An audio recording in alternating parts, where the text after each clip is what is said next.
Salam semesta. Ketemu lagi dengan saya, Master Ong. Hari ini saya punya satu kesempatan untuk silaturahmi ke rumah seseorang yang sangat luar biasa, ya.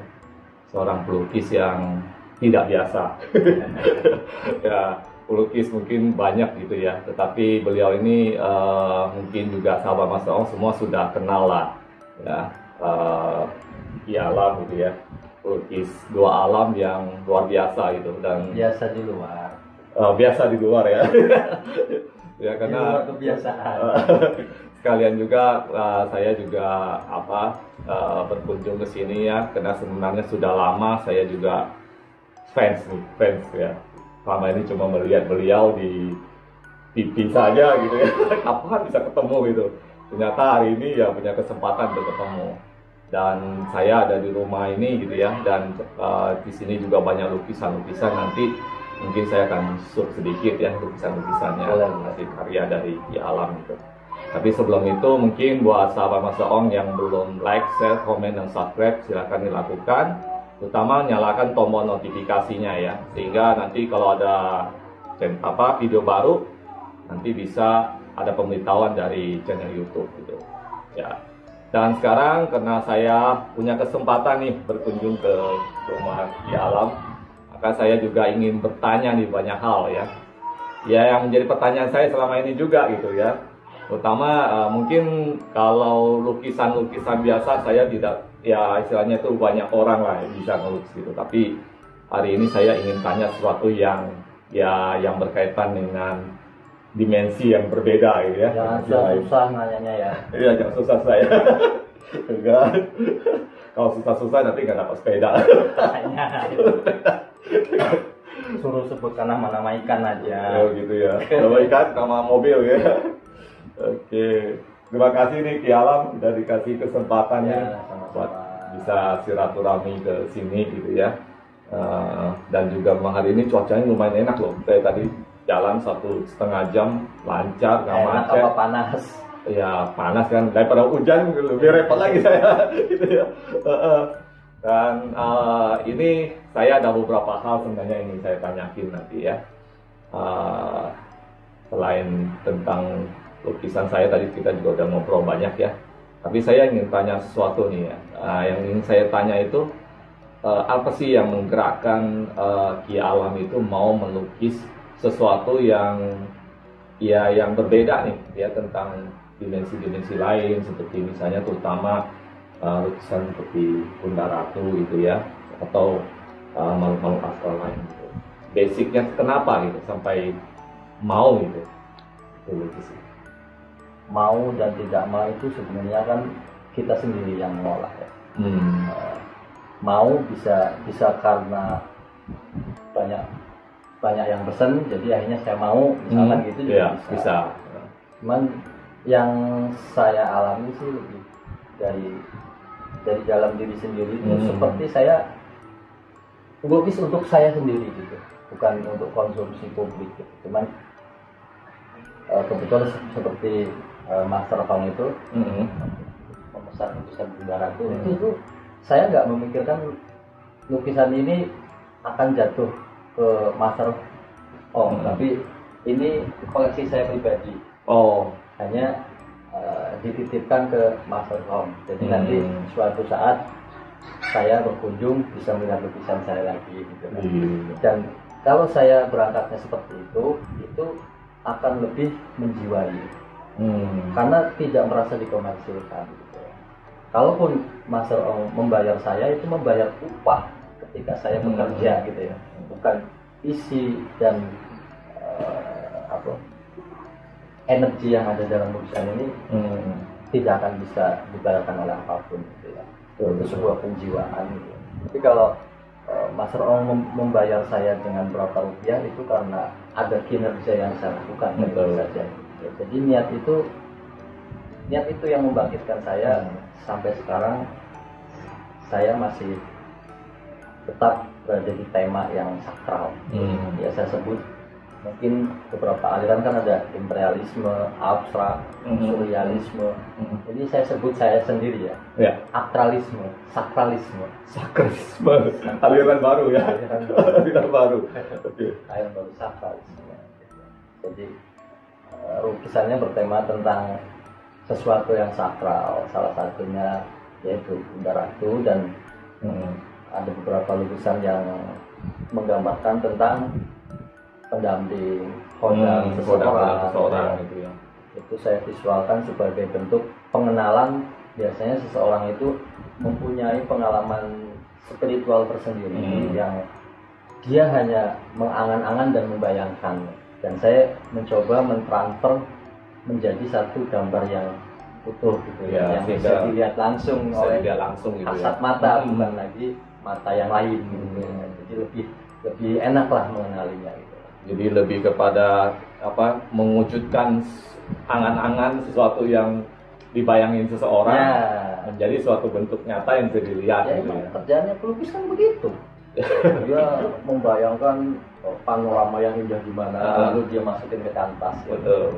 Dia ditanya ini pemandangan di mana? Nggak tahu, saya membayangkan ada sesuatu yang indah kan gitu. Betul. Sesuatu yang tidak nyata menjadi nyata gitu. Itu memang pekerjaan pelukis gitu. Ya, itu menarik ya. Kemudian kalau dalam keadaan misalnya di alam itu kalau melukis misalnya atas pesanan orang gitu ya, tentang sosok-sosok spiritual atau astral gitu, seperti Bunda Ratu gitu, ada nggak sih pengalaman-pengalaman yang maksudnya ya di luar pemikiran kita gitu? Misalnya waktu melukisnya itu ada satu fenomena-fenomena gitu, sering nggak seperti itu? Ya, sangat berkaitan. Soalnya kan ketika saya melukis seseorang atau saya melukis untuk karya diri saya sendiri gitu, itu mau nggak mau saya harus mencoba untuk menjiwainya. Itu saya masuk dejavu ya. Jadi lebih kayak kita masuk ke dimensi. Iya, ke dimensi masa lalu.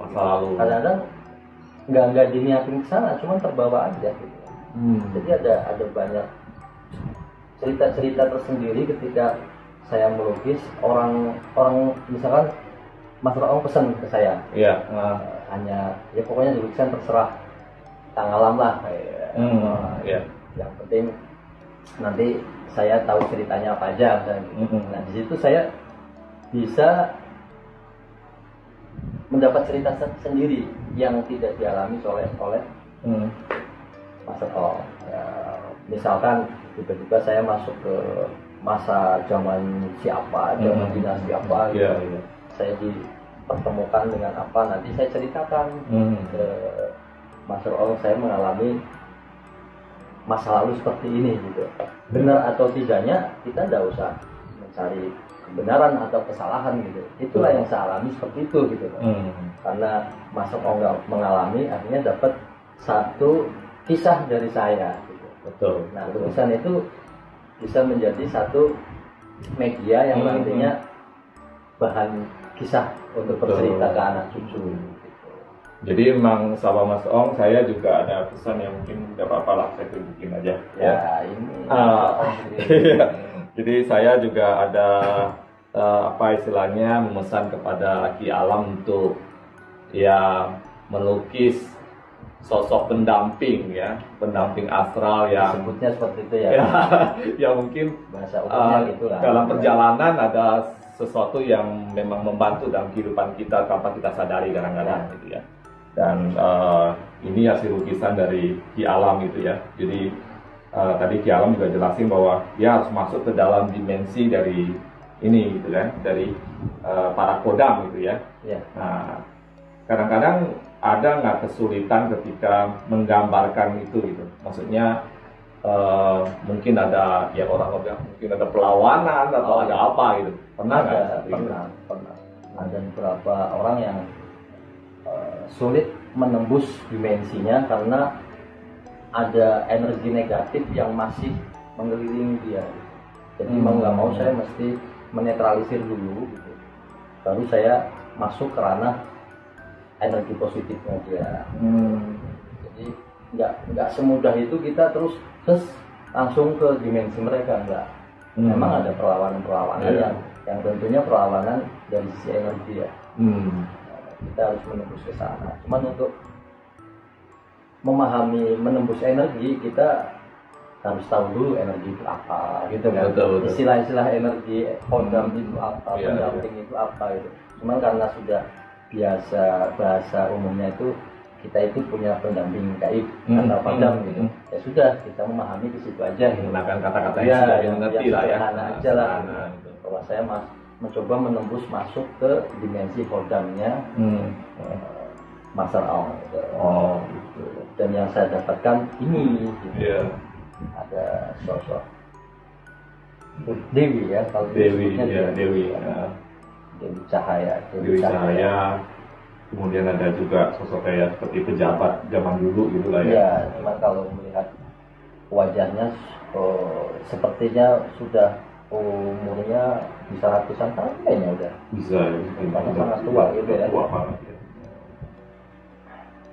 Jadi tadi bilang bahwa ada, kalau misalnya kesulitan itu kalau ada energi negatif yang mengelilingi orang tersebut gitu ya. Betul. Nah, makanya kalau Mas Ong mau bikin lukisan kayak gini tuh tidak mudah gitu ya. Jadi jangan kita berpikir bahwa oh saya bisa ngelukis nih, udah lukis aja gitu ya. Dan itu semua butuh perjuangan juga ya, perjuangan untuk istilahnya mungkin tidak ada istilah mengalahkan lah, lebih kepada istilahnya itu kompromi, komunikasi mungkin ya. Ya, komunikasi. Terus kita ya kalau bahasa kita musyawarah yuk gitu. Saya boleh masuknya ke sana gitu. Iya. Permisi gitu ya. Gitu. Mohon izinnya lah istilahnya gitu. Ya, memang manusia itu hanya dua aura yang mengelilingi kita, itu aura positif sama aura negatif kan. Hanya dua itu. Yang negatif itu biasanya akan membawa kita jauh dari ketenangan, biasanya begitu. Orang merasa rusuh, terus emosionalnya tinggi. Nah itu energi negatif itu senang dia menurutnya, senang banget gitu. Sementara energi positif jadi tersisa sedikit gitu, untuk menembusnya kan agak sulit. Betul. Nah, orang-orang spiritual seperti Master Aung yang sudah mengalami jatuh jurang naik lagi itu energi negatifnya sudah bisa ternetralisir dengan secara otomatis oleh auranya sendiri yang karena lebih banyak positifnya.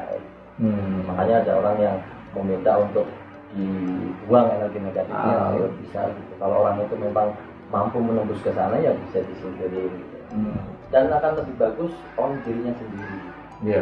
Karena semua dibuat oleh dirinya sendiri, maka akan lebih bagus dihilangkan oleh dirinya sendiri. Biasanya belum tahu tata caranya atau lebih yakin oleh orang lain gitu. Biasanya gitu ya. Iya.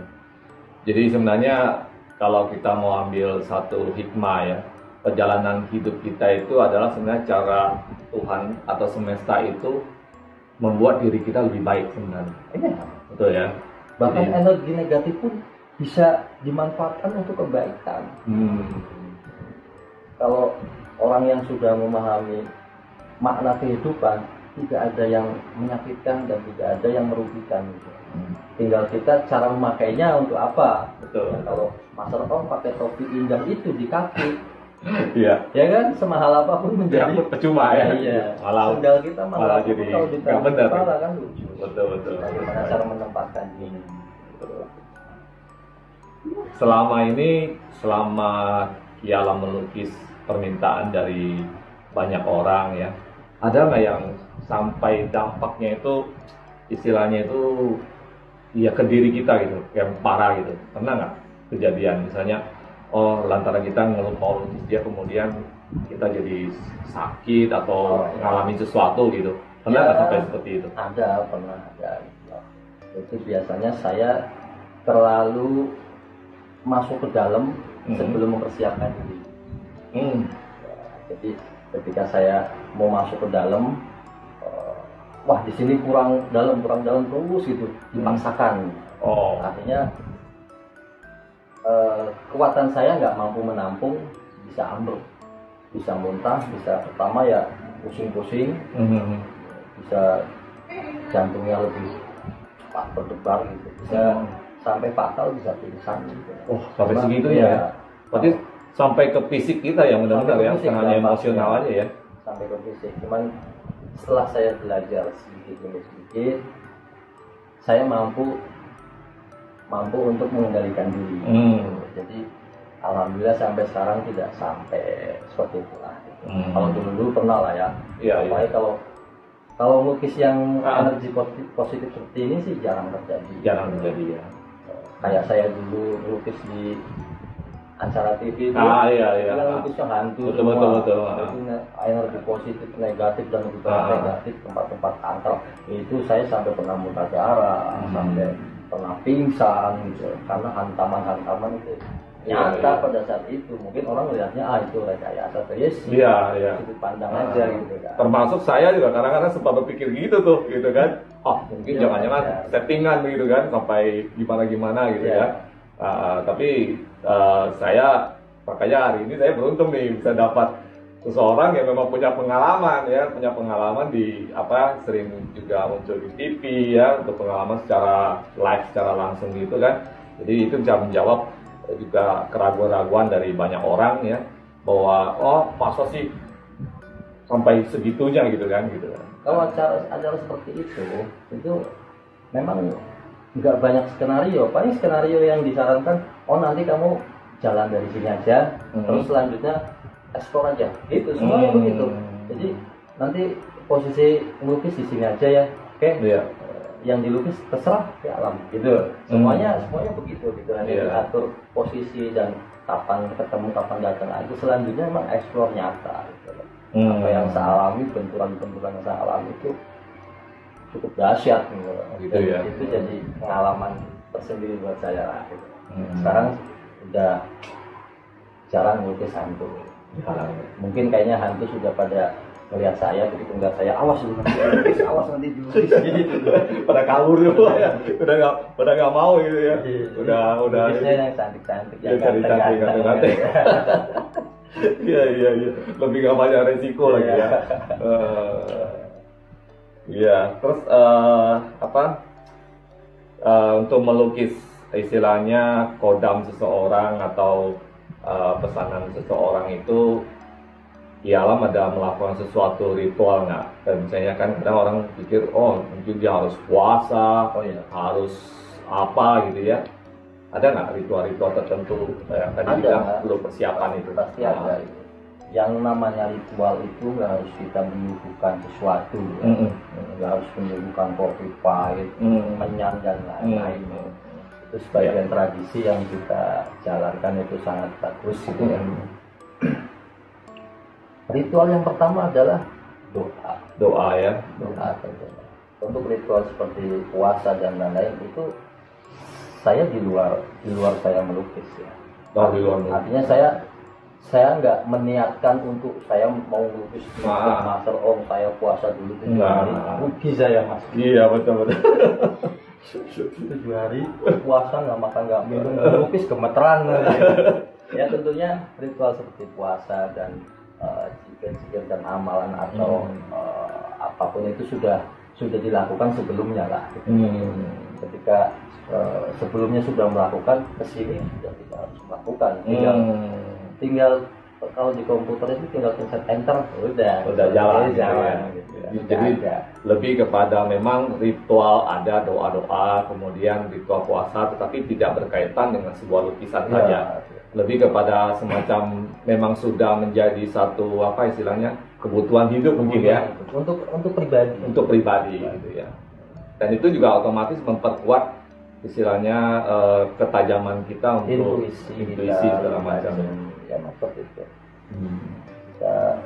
Lebih banyak apa yang kita lakukan itu dengan keikhlasan saja.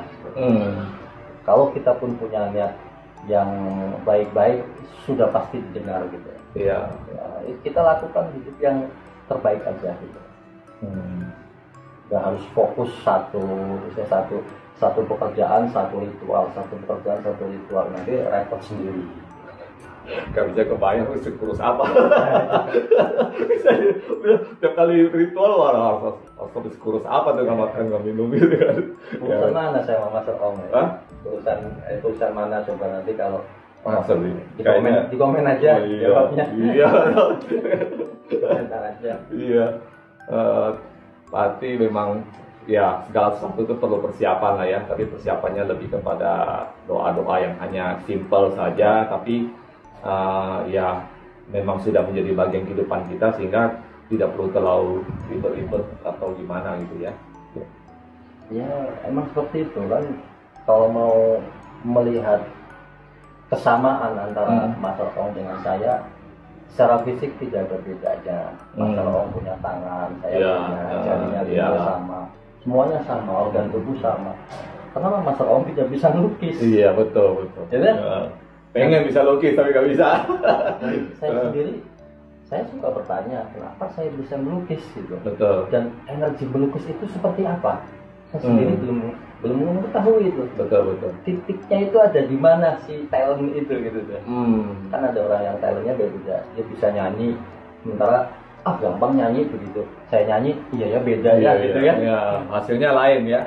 Nah, di situ bahwa kita itu sudah dikasih kelebihan masing-masing oleh Tuhan yang memang untuk bermanfaat bagi sesama gitu. Ya kalau Mas Ong bisa lukis ngapain ke sono gitu dong. Punya talentanya masing-masing. Gitu di situ dinamisnya dunia itu seperti itu gitu. Saling membutuhkan nantinya itu. Akhirnya dengan begitu kan kita bisa bertemu tuh. Betul. Ya, walaupun ya dibilang beda ras atau beda suku. Ya itu aja, cuma manusianya kan sama. Sama lah. Ya makanya nggak ada bedanya. Iya, nggak ada perbedaan sih sebenarnya sih. Cuma beda-bedain ya berarti memang dia sendiri yang beda. Betul. Karena kan kita nggak bisa milih kita mau lahir jadi siapa ya. Semua ada jalannya. Kalau milih kira-kira pengennya jadi siapa? Bisa milih jadi siapa ya? Siapa ya? Bingung juga ya. Suruh milih malah bingung ya. Udah Tuhan aja kan. Gitu kan. Mau seperti apa gitu kan. Terima beres aja. Betul. Terima beres aja. Terus itu kira-kira dulu kan pasti ada dong pertama kali itu melukis, misalnya hal-hal yang astral kayak gini. Itu masih punya nggak lukisan pertama kali waktu melukisnya? Oh ada, cuman apa itu? Ya singkat aja lah. Dulu saya nggak percaya dengan dunia seperti ini. Apalagi ada Bunda Ratu gitu. Betul. Yang diagung-agungkan. Saya menolak gitu. Saya kepengen tahu dan pengen mengalami sendiri, bahkan kalau bisa nyata gitu. Betul. Ternyata emang pada waktu itu saya masih punya ambisi nyata gitu kan. Sedangkan mereka ada di dimensi lain. Jadi akhirnya saya diarahkan oleh guru dan singkat cerita saya masuk ke dimensi beliau. Pada saat itu belum diizinkan untuk melukis beliau. Di saat itu saya melukisnya waktu itu yang pertama datang itu saya tidur itu dibangunin, nggak tahu siapa yang bangunin, dan saya masuk di depan saya itu sudah nampak jelas gitu loh, kayak nyata gini. Nampak jelas itu sosok putri di atas naga. Gitu. Jadi yang justru itu Bunda Ratu ya, benar-benar langsung. Tidak tahu, saya belum tahu ya waktu itu belum tahu. Pokoknya saya datang itu ini siapa gitu. Ya. Nah, terus beliau bilang, kamu boleh, waktu itu saya masih ingat Ananda gitu ya. Ananda boleh melukis yang Ananda lihat saat ini gitu. Hanya singkat cerita saya langsung lukis jalan paginya gitu. Wah itu banyak suara-suara aneh saat pertama waktu. Kalau diceritain perjalanan sebelumnya banyak banget ya. Saat saya melukis beliau, terus saya dapat nama, waktu itu beliau nyebut namanya Dewi Mayangsari. Dewi Mayangsari. Nah, saya dapat lukisannya, terus singkat cerita lukisan itu selesai. Itu setiap lukisan saya dibuka, kan saya belum. Setiap dibuka terus ada ibu-ibu ngeliat pasti kemasukan. Waduh. Setiap saya buka, lukisan itu orang iya, mau lihat pasti ini karena ya. itu memang sakral banget. Setiap saya buka,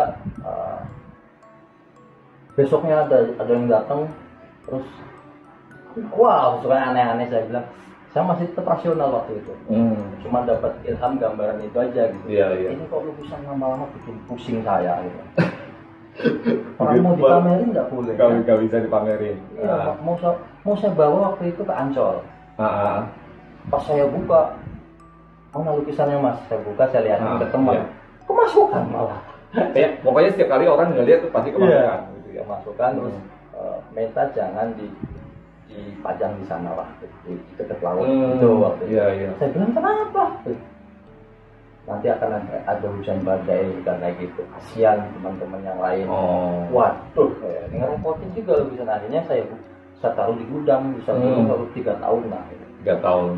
Pas entah dapat ilham apa, lukisan itu suruh dibuka dan silahkan dipajang di mana boleh gitulah. Saya udah boleh publikasikan gitu. Dan saat saya buka itu nyata banget, ada sinar kecil tuh cahaya masuk ke sini, pas di sini nih, di dahinya ya. Pas gitu. Wah, sebenarnya mata saya kok ya sudahlah, pokoknya kejadian begitu. Akhirnya pas udah saya pajang berapa lama, banyak paranormal datang ke situ dengan sendirinya. Mereka tahu dari mana? Nggak tahu saya juga. Nggak tahu. Nah, terakhir singkat cerita, terakhir itu ada ibu-ibu yang mau beli, tapi tampangnya tidak mungkin beli gitu. Iya, benar. Iya, bayangin aja pakai daster, gitu. Pokoknya terus ngeliat tulisan itu, terus bilang suka, terus nanya harga. Ya saya saat itu sedikit menyepelekan, artinya nggak mungkin beli lah, paling nanya-nanya aja.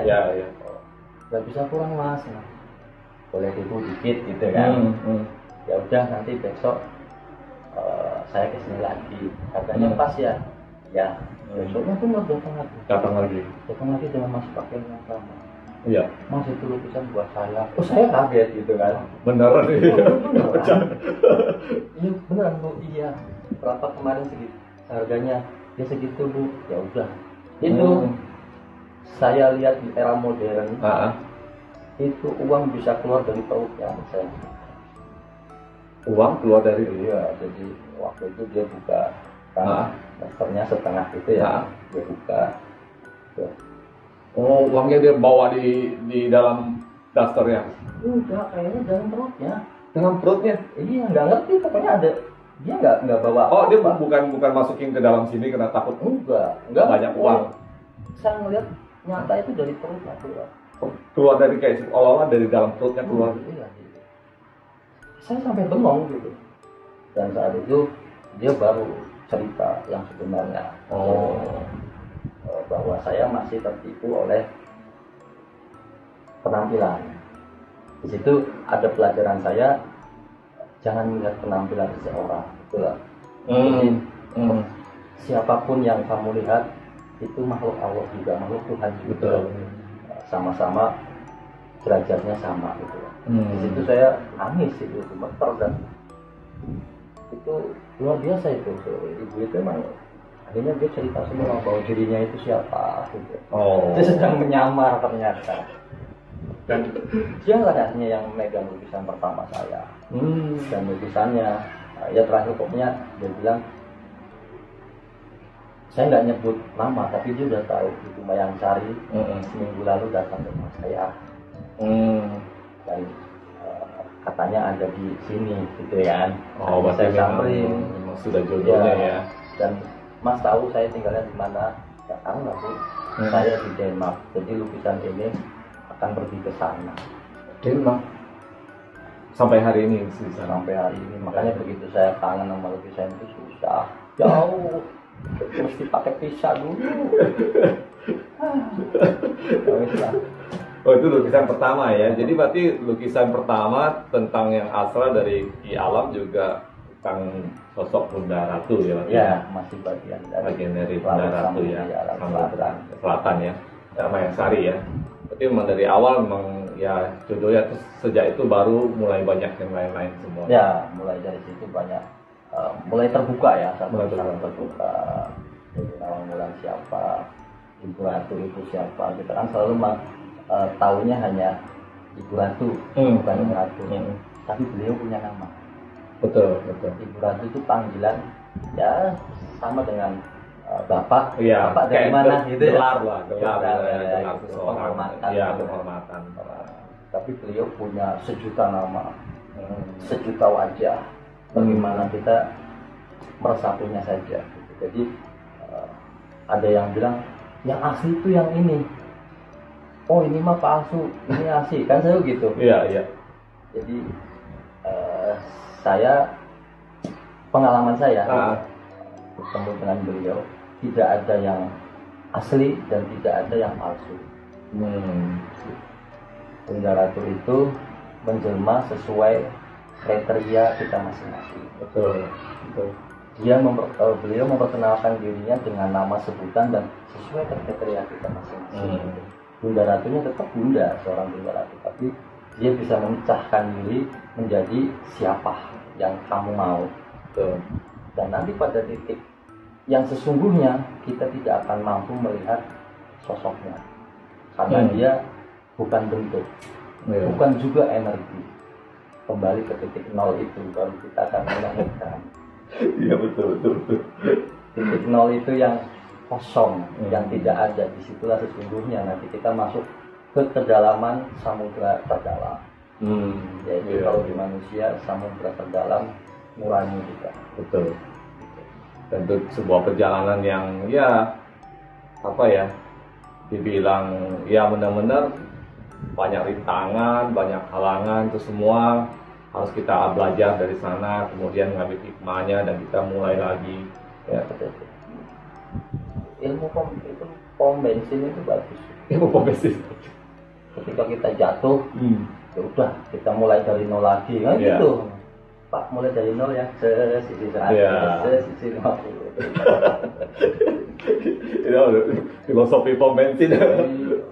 Ya pokoknya mulai dari nol gak apa-apa, pasti kan nanti akan naik lagi gitu kan. Iya jangan nol lagi, kesalahan kita sendiri kan itu. Alam juga punya channelnya ya, nanti saya taruh di. Oh ya ada. Di channel saya ya. Itu ada channel saya yang saya sih nguploadnya lukisan-lukisan saya aja. Ya, kalau begini sebenarnya saya nggak pede. Sama lah gitu, juga semua belajar. Dipaksa untuk ngobrol gini. Biasanya depan kamera saya malah pede. Oh gitu ya. Di depan Master Om jadi nggak pede. Kayak begitulah. Saya justru nggak pede dong. Iya. Ya mungkin itu ya, saya sih sangat senang hari ini ya, benar-benar kesempatan yang luar biasa gitu. Makanya setelah saya pesan itu saya bilang saya mau ketemu langsung ngambil, mau silaturahmi langsung gitu. Karena ya dengan kita bersilaturahmi, ketemu gitu ya, kita banyak belajar. Jadi belajar dari pengalaman hidup orang, belajar dari apa yang orang alami itu bisa menjadi satu hikmah buat kita untuk kita lebih semangat, lebih maju. Dan mungkin sebagai penutup, kira-kira ada pesan apa nggak nih di alam buat sahabat-sahabat Master Om nih? Ya filosofi dari lukisan pasti banyak sekali nih. Ya sebenarnya apapun yang kita lihat itu sebuah kajian. Kita nggak harus membaca sesuatu yang panjang, tapi apa yang kita lihat di depan itu kajian gitu. Apapun itu gitu lah. Ya saat ini ngelihat HP misalkan gitu itu kajian besar bahwa manusia itu nggak beda jauh dari HP. Ketika kita beli HP pasti langsung pakai gitu lah. Kita nggak meminta speknya apa aja. Iya, nggak bisa. Pokoknya beli seri ini ya dapatnya ini, gitu kan? Betul. Kita lahir seperti itu. Itu begitu lahir paket jadi. Aplikasinya adalah perjalanan kehidupan kita. Kita sukanya apa gitu? oh saya lebih suka mendalami agama, aplikasi agama dalam diri kita di tangan. Aplikasi aja seperti itu gitu. Tinggal semakin kita belajar, semakin speknya naik gitu kan. Nah, kita nggak beda jauh sama dengan HP, dengan apapun yang di sekeliling kita itu menjadi satu kajian. Jadi jangan pernah tidak optimis, jangan pernah merasa kehilangan seorang penuntun, karena di sekeliling kita alam semesta, rumput, batu, pasir, semua jadi guru kita bisa kalau kita pelajari dengan nurani, dengan hati. Makanya satu butir biji buah yang jatuh, dia akan mencoba tumbuh kembali, dan setelah tumbuh dia akan mencoba untuk menjadi buah-buah yang banyak. Masa itu biji buah yang dianggapnya kita menganggapnya benda mati ya. Kita manusia semuanya hidup, masa kita kalah sama buah, kalah sama biji ya? Iya, sama biji doang itu masa kalah. Kita lebih punya semua buahnya gitu. Semuanya, makanya begitu, jatuh, terpuruk, bangkit, hidup kembali, teruslah begitu. Optimis bahwa kita bisa menjadi pohon yang besar, kita bisa menjadi ranting yang kokoh, kita bisa membuahi, dan buah itu bisa bermanfaat bagi sesama.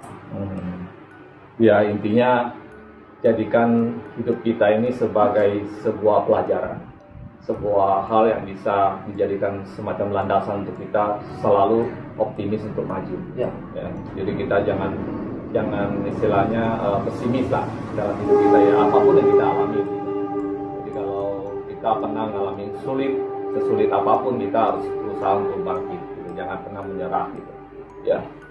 Ini terima kasih banget nih, filosofinya bagus sekali ya. Jadi memang nanti juga buat sahabat-sahabat Mas Ong ya, kalau ingin misalnya ya mengetahui nih ya, ada nggak sih yang dampingin saya ya, sebenarnya setiap orang kebanyakan pasti ada ya. Jadi mungkin nanti bisa menghubungi Ki Alam untuk dilukis gitu ya, seperti lukisan tadi saya ya, dengan kodam-kodam yang ada gitu ya. Dan jadi itu mungkin juga bisa menumbuhkan rasa optimisme dalam diri kita ya, karena kita juga jadi merasa, oh saya tuh ternyata sesulit apapun saya nggak sendiri ya. Tuhan itu bisa menyertai kita dalam bentuk apapun ya kan, dalam bentuk leluhur kita atau bentuk kodam atau bentuk apapun gitu. Mungkin itu, terima kasih banyak buat sama-sama Alam ya atas ya wawancara singkat lah, mungkin berbagi pengalaman gitu ya. Oke, buat sahabat-sahabat Mas Ong, terima kasih sudah nonton video ini sampai selesai, dan jangan lupa untuk like, share, komen ya, dan juga nyalakan tombol loncengnya, paling penting ya. Terima kasih, sampai ketemu lagi di video selanjutnya. Salam semesta.